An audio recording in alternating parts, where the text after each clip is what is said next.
मेरे बाप ने मेरी मार्कशीट मेरे मुंह पे मारी थी। वो कहने लगे तुम्हारे दिमाग में भूसा भरा है क्या देख रही हो, ये क्या नंबर लिया है तुमने। मैं नजरें झुकाए आंसू बहा रही थी। वो कहने लगे अब से तुम्हारा मोबाइल इस्तेमाल करना बंद, दोस्तों के साथ आना जाना बंद। इतने गंदे नंबर तुमने 9th क्लास में लिए हैं कि मैं तो शर्मिंदा होकर रह गया हूँ। मेरा छोटा भाई मेरे बाप के पीछे खड़ा मुझे मुंह चढ़ाते हुए हंस रहा था, लेकिन मैं गुस्सा जब्त किए खड़ी थी। दिल चाह रहा था थप्पड़ मार के उसका मुंह लाल कर दूं।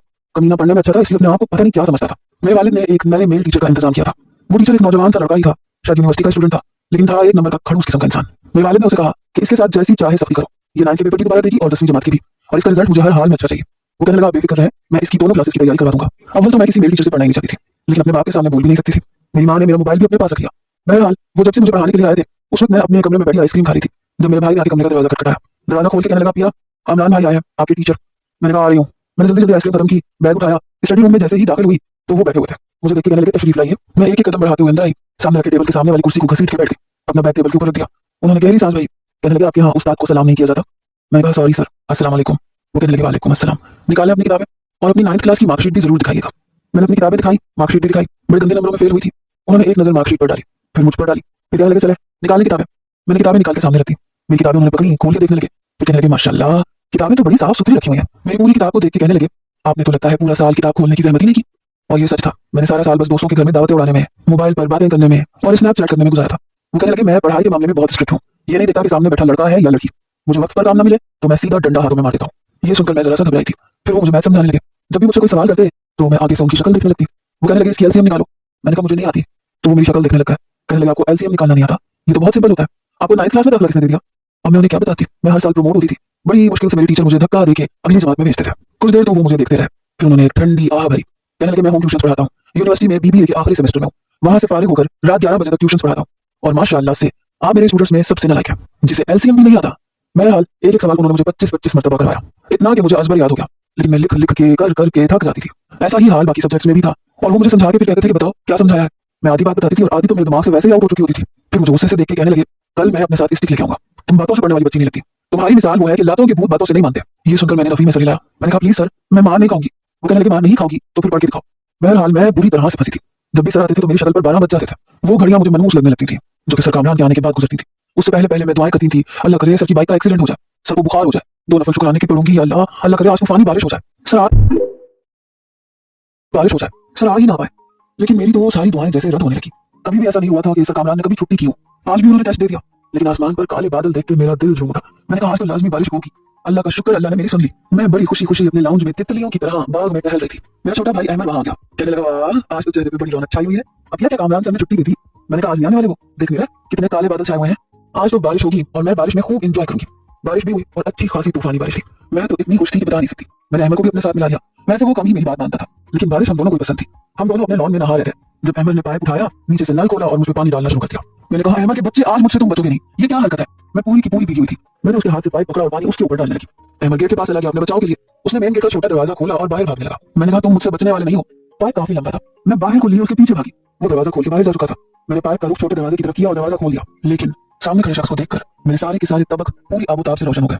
सामने सर खड़े हुए थे, सर कामरान आंखों पर नजर का चश्मा लगाए मुझे बड़े गुस्से से देख रहे थे। एक तो वो पहले बारिश में भीगते हुए आए थे, फिर मेरे पाइप का रुख भी उन्हीं पर था, और उनको देख के तो मैं तो जैसे फ्रीज हो गई। मुझे अंदाजा नहीं था कि इस तूफानी बारिश में भी वो छुट्टी नहीं करेंगे।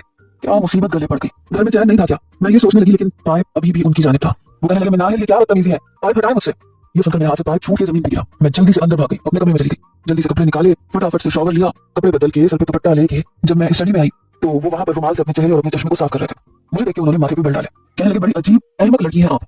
मैं खामोशी से सामने बैठ गई। अंदर ही अंदर मुझे बहुत डर लग रहा था, क्योंकि मैंने टेस्ट याद ही नहीं किया था। मुझे तो लगा था इतनी तेज तूफानी बारिश में सर कामरान नहीं आएंगे, लेकिन पता नहीं किस मिट्टी के बने थे, छुट्टी नहीं करते थे। कहने लगे आपने केमिस्ट्री का टेस्ट याद किया है, चले जल्दी से निकाले। ये सुनकर मेरा दिल तो धड़कना भूल गया, क्योंकि मैंने कुछ भी याद नहीं किया था। मैंने ट्यूशन का रजिस्टर निकाला, उन्होंने 10 सवाल लिखवा दिए, जिसमें से मुझे एक भी याद नहीं था। मैं पेन मुंह में रखे सोचे जा रही थी कि क्या लिखूं, लेकिन कुछ भी पल्ले नहीं पड़ रहा था। सर कामरान अपने साथ एक किताब लेके आए थे, उन्होंने वो शॉपर से निकाली और उसे पढ़ने लगे। वो कहने लगे नाहिल जल्दी से टेस्ट करो। ये कह के वो अपनी किताब पढ़ने लगे। मैं सोचे जा रही थी कि क्या करूं, लेकिन लगता है दिमाग बिल्कुल ब्लैंक हो चुका है। तकरीबन 1 घंटे बाद उन्होंने कहा लाओ दिखाओ क्या किया है। मैंने खाली रजिस्टर उनको पकड़ा दिया। उन्होंने एक नजर रजिस्टर पर डाली, दूसरी गुस्से वाली नजर मुझ पर डाली, फिर कहने लगे टेस्ट याद क्यों नहीं किया। मैंने कहा सर बारिश हो रही थी इसलिए। तो कहने लगे बारिश और टेस्ट के साथ क्या ताल्लुक है, आपने याद क्यों नहीं किया। मैंने कहा सर मैं बारिश में नहाने लगी थी। तो कहने लगे बारिश को शुरू हुए 1 घंटा हुआ है और ये टेस्ट मैंने आपको 2 दिन पहले दिया था। 2 दिन से तो बारिश नहीं हो रही थी, आपने 2 दिन जाया कर दिए। ये झूठे बहाने मेरे सामने मत बना कर। आइंदा बारिश हो, तूफान हो, जलजला आए, मुझे मेरा टेस्ट वक्त पर चाहिए। फिर कहने लगे हाथ दे दो। मैंने कहा वो क्यों। कहने लगे इसलिए कि जब तक तुम्हें पनिश नहीं मिलेगी तो याद नहीं करोगी। उन्होंने मेरा हाथ पकड़ा, अपना पेन मेरी दोनों उंगलियों के दरमियान में रख के मेरी दोनों उंगलियां दबा दी। मैं कराह के रह गई, मेरी आंखों में आंसू झिलमिलाने लगे। अपना हाथ नीचे कर रही थी, लेकिन उनकी मजबूत गिरफ्त में था। वो कहने लगे आइंदा याद करोगी। मैंने कहा यस सर। मेरी आंखों से तब तक आंसू बहने लगे थे। उन्होंने मेरा हाथ अपना पैन पकड़ा और कहने लगे खड़ी हो जाओ और अभी के अभी सारे सवाल याद करो। मैं आज यही बैठा हूँ, जब तक ये तुम टेस्ट नहीं दोगी मैं यहाँ से नहीं जाऊंगा। पता नहीं किस नालायक लड़की से पाला पड़ गया मेरा। इंसान अपनी अकल इस्तेमाल कर लेता है। अभी 2 दिन पहले तो सारे सवाल समझाए थे। अगर उन बातों पे ही गौर कर लिया होता, समझा होता तो खुद से भी लिख सकती थी, लेकिन आपने ऐसी कोई जहमत ही नहीं की। मैंने खड़े होकर सारे सवाल याद किए, वो भी सिर्फ 2 घंटे में। सर अपनी किताब पढ़ते रहे, साथ में मेरे छोटे भाई ने चाय भी लाके उनके सामने रख दी, पकौड़ों की प्लेट भी रख दी, क्योंकि जब भी बारिश होती थी मेरी अम्मी पकौड़े जरूर बनाती थी। बड़े मजे से पकौड़े चटनी के साथ लगा के खा रहे थे, साथ में चाय भी रहे और मैं उनकी शक्ल देख रही थी। 2 घंटे के अंदर अंदर मैंने सारे सवाल याद किए और फिर मैंने टेस्ट भी दे दिया। 3 घंटे वो बैठे रहे। जब वो गए तो मैंने सुकून का सांस लिया। जल्दी से बाहर आई। मैंने कहा अम्मी भूख लगी है, मेरे पकौड़े कहाँ हैं? अम्मी कहने लगी वो तो सारे खत्म हो गए। मुझे क्या पता था तुम्हारे हिस्से के पकौड़े भी अहमद खा जाएगा। मुझे अहमद पर जी भर के गुस्सा आया। एक तो उसकी वजह से मैंने सर के ऊपर पाइप से पानी फेंक दिया, उसका अलग से उनको गुस्सा रहा था। फिर मुझे टेस्ट याद नहीं हुआ, उसकी अलग अखबार निकाली। मैंने अहमद के कमरे में जाकर 2-3 थप्पड़ उसके मुंह पे मारे। वो रोने लगा, मुझे क्यों मारा है? मैंने कहा मेरे पकौड़े क्यों खाया? कहने लगा हाँ वो सब अपने सर पे चढ़ा हुआ है जिन्होंने आपको पनिश किया था। मैंने कहा ज्यादा मेरे मुंह मत लगो, मैं 2 और थप्पड़ लगा दूंगी। अपने आप को पता नहीं क्या समझता रहता है। बहरहाल मैंने मुश्किल से वो साल काटा था। 9th क्लास के पेपर भी दोबारा से दिए थे। इस बार मेरा रिजल्ट बहुत अच्छा आया था। A ग्रेड और 85% ली थी मैंने। मेरा बाप तो इतना खुश था कि बयान से बाहर था। वो कहने लगे सारा का सारा क्रेडिट कामरान को जाता है। ये सुन के मेरा मुंह बन गया। आखिर मेहनत तो मैंने की थी ना, लेकिन मेरे वालिद ने मेरी तारीफ में एक जुमला नहीं बोला। बस सर की तारीफ करते रहे, बहुत अच्छा बच्चा है, बड़ी मेहनत की उसने, वरना इस नालायक से तो मुझे बिल्कुल भी उम्मीद नहीं थी। मैं तो लड़की से बिल्कुल मायूस हो चुका था। मेरे वालिद ने मेरा दाखिला इंजीनियरिंग में करा दिया और उसमें सारी की सारी मैथ थी जो मुझे अजाब लगती थी। मैं कहती रह गई कि मुझे इंजीनियरिंग की पढ़ाई नहीं करनी, लेकिन मेरी सुनता कौन था? सर ने कहा कि उनका सेमेस्टर खत्म हो चुका है, डिग्री भी कंप्लीट हो चुकी है और अब वो जॉब करना चाहते हैं, इसलिए ट्यूशन पढ़ाना उनके लिए मुश्किल होगा, क्योंकि ऑफिस से उनकी छुट्टी 7 बजे होगी। मैं स्टडी रूम के बाहर खड़ी दरवाजे पे कान लगाए ये सब कुछ सुन रही थी और दिल ही दिल में मेरे लड्डू फूट रहे थे कि चलो शुक्र है मेरी जान तो इस शख्स से छूटेगी, अच्छा इनको जॉब मिल जाए। मेरे वाले कहने लगे बेटा अल्लाह तुम्हें कामयाब करे, बेशक तुम जॉब करो, लेकिन मनाहिल को तुम ही पढ़ाओगे। वो कहने लगे मेरे लिए मैनेज करना मुश्किल हो जाएगा। मैं बाहर कान लगा के सुन रही थी, साथ में दुआएं मांग रही थी, अल्लाह करे सर कभी मुझे पढ़ाने की हामी ना बने। लेकिन मेरे वालिद के इसार पर वो मान गए। मैं उनसे जान छुड़वाना चाहती थी। उसके बाद ना जाने मेरे वालिद में और सर में क्या खुसर चल रही थी कि मुझे ठीक से कुछ भी सुनाई नहीं दे रहा था। मैंने दरवाजे में अपना कान जोर से लगाया ताकि सुन सकूं कि बातें क्या हो रही हैं। जब अचानक से कमरे का दरवाजा खुला और मैं गिरते गिरते बची। सामने से कामरान खड़े थे और मुझे देख के घूरने लगे। वो कहने लगे आपको शर्म नहीं आती, कंजूसियां कर रही थी आप? मैंने कहा नो सर। दरवाजा खुल चुका था और मेरे वालिद भी मुझे गुस्से से देख रहे थे। वो कहने लगे तुम यहाँ क्या कर रही थी? सर कहने लगे ये कान लगा के सुन रही थी कि कहीं मैंने इन्हें पढ़ाने की हामी तो नहीं भरी।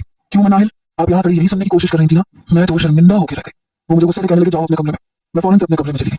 जब तक मैं कॉलेज नहीं गई थी मेरा जहन एक कोरे कागज की तरह साफ था। बस यही मेरी सोच थी कि मुझे खेलना है, मोबाइल पर बातें करनी है, सेल्फियां लेनी है, स्नैपचैट करनी है और अहमद के साथ लड़ाई करनी है। सिर्फ बचकाना सी सोच थी। लेकिन कॉलेज की दुनिया ही अलग थी। लड़कियों की सोचें बहुत मुख्तलिफ थी। ज्यादातर लड़कियों के बॉयफ्रेंड्स बने हुए थे। कई लड़कियां तो कॉलेज की छुट्टी के बाद अपने बॉयफ्रेंड के साथ मोटरसाइकिल पर बैठ के निकल जाती थी, फिर बड़ी मजे मजे की बातें बताती थी। मेरे दिल में भी ऐसी ख्वाहिश उठने लगी। कुछ उम्र का तकाजा भी था। एक बार मेरी एक दोस्त मुझसे कहने लगी कि तुम्हारी लाइफ में कोई नहीं है। मैंने कहा यार असल में मेरे वालिद बहन भाइयों में सबसे बड़े हैं, बाकी चाचा और फूफो बहुत छोटे हैं, इसलिए उनके बच्चों में कोई 10 साल का तो कोई 12 साल का है, कोई 6-7 साल का है, कोई कजन मुझसे बड़ा नहीं है। वो कहने लगी और आस पड़ोस में भी कोई नहीं है? मैंने कहा नहीं आस पड़ोस में भी कोई नहीं है।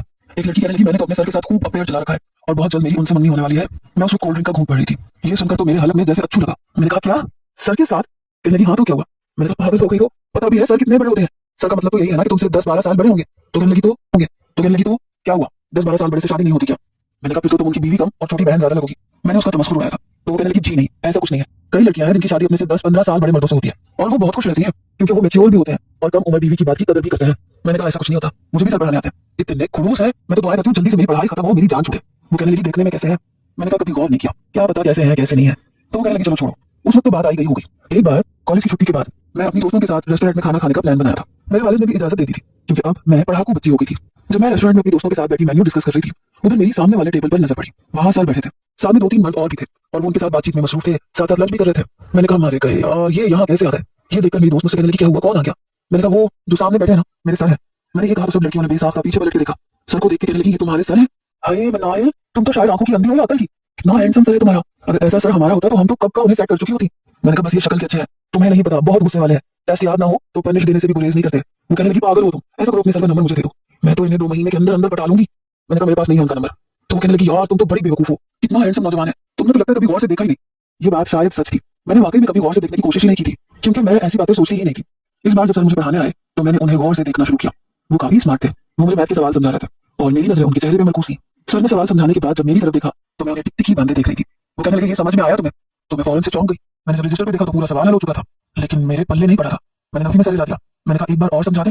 सर ने गहरी सांस भरी, कहने लगे मेरी शक्ल की तरफ देखोगे तो समझ नहीं आएगा क्योंकि सवाल मेरी शक्ल के ऊपर हल नहीं हुआ। वो फौरन से मेरी बात को पकड़ चुके थे। मैं कुछ शर्मिंदा सी हो गई। उन्होंने फिर से मुझे सवाल समझाया, कहने लगे इसे हल करके दो। मैंने फौरन से वो सवाल हल करके उन्हें दिखा दिया। फिर कहने लगे कल तुम रेस्टोरेंट में क्या कर रही थी? मुझे अंदाजा नहीं था कि वो मुझे रेस्टोरेंट में देख चुके होंगे। मैंने कहा मैं अपनी दोस्तों के साथ खाना खाने गई थी। कहने लगे जिन लड़कियों के साथ तुम वहां गई थी वो लड़कियां मुझे अच्छी नहीं लगी। मैंने कहा क्या मतलब सर आपका? कहने लगे मुझे नहीं लगता तुम्हें उन लड़कियों से दोस्ती रखनी चाहिए। वो लड़कियां पढ़ने में इतनी खास नहीं थी, बस ज्यादातर उनका टॉपिक लड़कों के गिर्द ही घूमता था फला लड़का स्मार्ट है, फला ऐसा है, उसे पटाना चाहिए, इसे पटाना चाहिए। लेकिन मैंने कहा कि वो बहुत अच्छी है, बहुत अच्छा पढ़ती है। तो वो कहने लगे मुझे तो ऐसा नहीं लग रहा था, काफी फैशनेबल सी थी, यूनिफॉर्म में भी अच्छा खासा मेकअप थोप रखा था, मुझे नहीं लगता कि उन लड़कियों की पढ़ाई में तवज्जो होगी। फिर वो कहने लगे मनाहिल मेरी बात सुनो, इंसान की पहचान उसकी दोस्तों से होती है, इसलिए अच्छी लड़कियों से दोस्ती करो, इस तरह तुम्हें फायदा होगा, पढ़ाई में तुम्हारी मदद भी हो जाएगी। अपनी दोस्तों की बातें अपने सर के मुंह से सुनकर मुझे अच्छा नहीं लगा। वो कौन होते थे मेरी दोस्तों के बारे में ऐसा कहने वाले? मुझे उनकी बात बिल्कुल भी अच्छी नहीं लगी, मैंने माथे पे बल डाल लिए। वो कहने लगा आइंदा मैं तुम्हें उन लोगों के साथ ना देखूं। उनका मेरे मामलात में इतना ज्यादा इंटरफेयर करना मुझे पसंद नहीं था। सर कामरान मेरी सोच से ज्यादा होशियार और चालाक थे, इसलिए अब मैं एहतियात करने लगी थी। अपनी दोस्तों के साथ रेस्टोरेंट्स में कम ही लंच करने जाती थी। अंदर ही अंदर ये डर लगता था कि कहीं वो मुझे देख ही ना ले, क्योंकि अक्सर मुझे लंच की इजाजत घर से नहीं मिलती थी और मैं ये काम छुप छुपा के भी कर लेती थी।